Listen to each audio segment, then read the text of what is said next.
TDP వాళ్ళు రోజు రోజుకి దిగజారిపోతున్నారంటే వినండి, చూడండి. ఇప్పుడు చోడవరం ఎమ్మెల్యే కేఎస్ఎన్ఎస్ రాజు అంట. ఈయన వివాదాస్పద వ్యాఖ్యలు చేస్తున్నారు. ప్రభుత్వ సొమ్ముతో ప్రజలు బిర్యానీలు తింటున్నారంటూ నోటికి ఇష్టం వచ్చినట్లు మాట్లాడుతున్నారు. పథకాల వల్లే మహిళలు ఇంట్లో వంటలు చేయడం మానేశారు, ఫ్యామిలీ ప్యాకేజీకి అలవాటు పడ్డారు, అవసరం ఉన్నా లేకుండా కొత్త బట్టలు తీసుకుంటున్నారు, ఏటీఎంలో డబ్బులు డ్రా చేసి మందు తాగుతున్నారు మహిళలు అంటూ కూడా, అంటే ప్రభుత్వ సొమ్ముతో బిర్యానీలు తింటున్నారు. అంటే మేము మాత్రమే టీడీపీ ఎమ్మెల్యేలు, టీడీపీ వాళ్ళు మాత్రమే హై క్లాస్గా ఉండాలి, బిర్యానీలు తినాలి, పేద ప్రజలు బిర్యానీలు తినకూడదు అన్నట్టు మాట్లాడుతున్నాడు. ఈయన ఇలాంటి వాడిని ఏ చెప్పుతో కొట్టాలో మీరే చెప్పండి.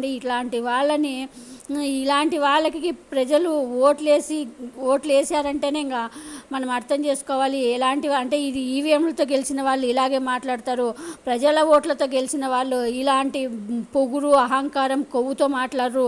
ప్రజలంటే భయం, భక్తి ఉంటుంది. ఇలాంటి రాజకీయంగా ఎదగాలి, రాజకీయంగా ఉండేవాళ్ళు ఇలాంటి మాటలు మాట్లాడకూడదు అనేది ఇంగిత జ్ఞానం లేకోకుండా మతి తప్పి ఇలాంటి పొగురు, డబ్బు, అహంకారంతో మాట్లాడుతున్నది ఈయన. ప్రజలు కాదని తెలుసుకోవాలి. ప్రజలు మంచిగా ఉంటే, ప్రజలు ఆనందంగా ఉంటే ఓడ్చుకోలేని ఇలాంటి టీడీపీ ఎమ్మెల్యేలని కనిపిస్తే చెప్పు తీసుకొని కొట్టాలి మహిళలు కూడా. ఎందుకంటే ఇలాంటి మాటలు ఇంకొకసారి ఏ ఎమ్మెల్యే కానీ, టీడీపీ వాళ్ళు కానీ, జనసేన ఎవ్వరు కూడా మాట్లాడుకోకుండా కూటమి ప్రభుత్వం అంటే ప్రజలంటే భయం ఉండేటట్లు వీళ్ళకి బుద్ధి చెప్పితేనే ఈవీఎంలతో గెలిచారు కాబట్టి పొగురుతో మాట్లాడుతున్నారు. ప్రజల ఓట్లతో గెలిచింటే ఇలాంటి మాటలు మాట్లాడేవాళ్ళు కాదు. చంద్రబాబు అండ, నారా లోకేష్ అండ చూసుకొని రెచ్చిపోతున్నారు వీళ్ళు. చంద్రబాబు నాయుడు గారితో మాట్లాడే అవకాశం వచ్చినప్పుడు కూడా కోరాం, అయ్యా అనవసరంగా ఈ స్కీమ్లన్నీ ఇస్తున్నారండి, ఆ డబ్బులు ఇస్తే నాకున్న భావం అండి, ఎవరేమనుకున్నారు వాళ్ళ ఖాతాలో డబ్బు వేస్తున్నారు.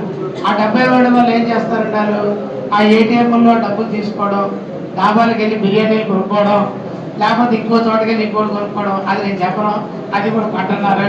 కొని వాళ్ళు తాగడం, ఇంట్లో కూడా వంట వండుకోకుండా ఆడవాళ్ళు ఏంటంటున్నారు, ఎలాగే నువ్వు బిర్యానీ బ్యాగ్ తెస్తున్నావు కదా, అదేదో ఫ్యామిలీ బ్యాగ్ తెచ్చి అందరం కలిసి తినంటారని తినడు. ఇలాగా ఏదేనంటే వేరేతో సరికదండి.